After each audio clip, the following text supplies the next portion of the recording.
আসসালামু আলাইকুম। দুপুর 2:30 আজ বৃহস্পতিবার। বাংলাদেশ বেতার কক্সবাজার। স্থানীয় খবরে স্বাগত জানাচ্ছি আসমা খাতুন বাবলি। প্রধান উপদেষ্টা প্রফেসর মোহাম্মদ ইউনুস জাতিসংঘের সাধারণ সভায় ৮০তম অধিবেশনে যোগ দিতে ২২ সেপ্টেম্বর নিউ ইয়র্কের উদ্দেশ্যে ঢাকা ত্যাগ করবেন। অধিবেশনে বাংলাদেশের পক্ষে তিনি জাতীয় বক্তব্য উপস্থাপন করবেন।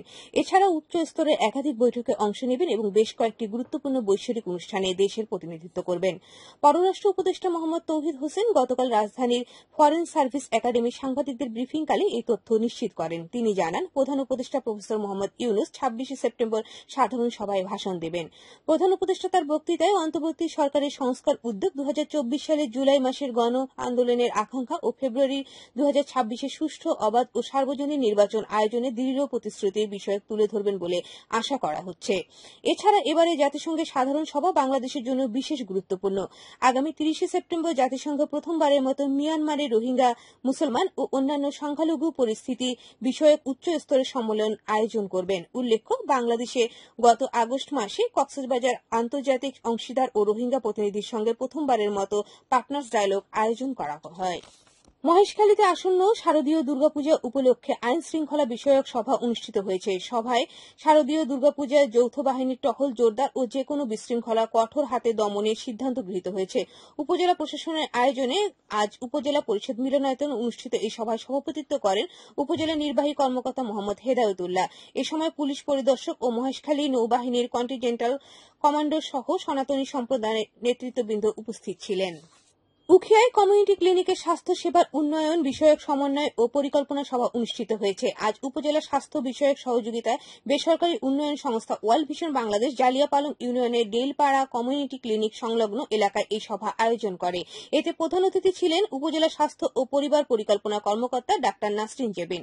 সভায় গর্ভবতী মা, নবজাতক শিশুর স্বাস্থ্য সেবা, নিরাপদ প্রসব, সাধারণ রোগের চিকিৎসা, সম্প্রসারিত টিকাদান কর্মসূচি সহ পরিবার পরিকল্পনা পদ্ধতি গ্রহণে সরকারি সেবাসমূহ নিশ্চিতকরণ বিষয়ে গুরুত্ব আরোপ করা হয়।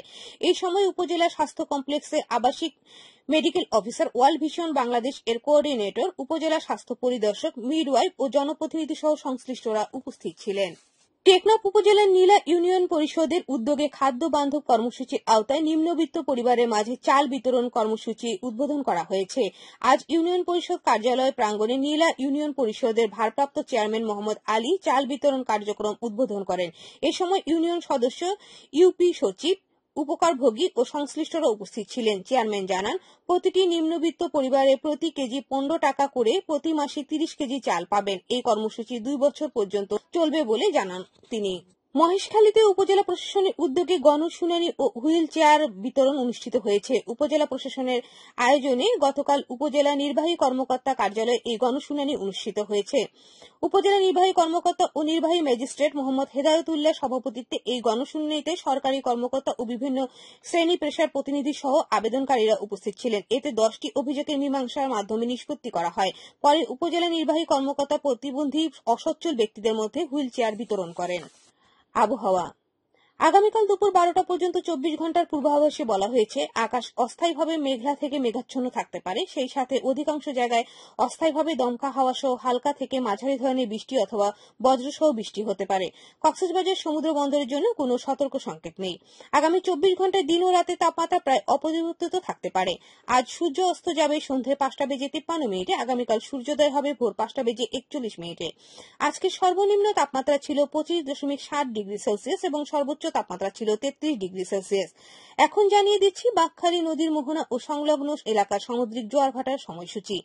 আজ জোয়ার শুরু হবে বিকেল 3:08, চলবে রাত 9:15 পর্যন্ত। ভাটা শুরু হবে রাত 9:15, চলবে রাত 3:18 পর্যন্ত।